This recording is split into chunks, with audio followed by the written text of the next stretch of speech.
L'AMVD, ou maladie valvulaire dégénérative. Vous entendez ces bruits réguliers?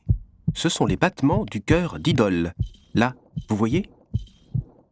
Mais regardons d'un peu plus près comment cela fonctionne.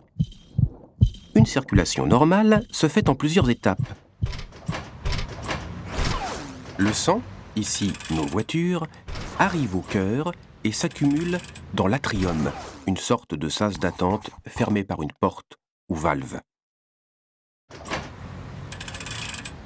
Quand ces valves s'ouvrent, le sang s'engouffre dans le ventricule, une autre cavité, où il va être mis sous pression pour être envoyé dans la circulation.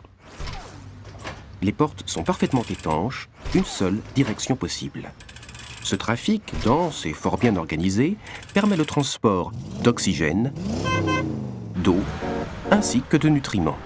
Le nombre de véhicules qui circulent dépend du besoin du corps. Et c'est comme ça à chaque battement. Dans le cas d'une MVD, ou maladie valvulaire dégénérative, l'étanchéité de la porte laisse à désirer. Regardez ça, les voitures ont la place pour passer, même quand la porte est fermée.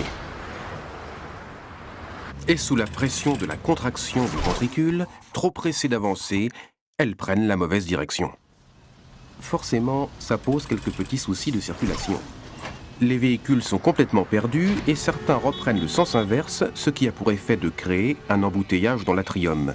Moins de voitures empruntent la bonne direction et l'on parle de circulation sanguine ralentie. Le cœur de notre pauvre Idole est obligé de battre bien plus vite pour combler ce défaut de circulation.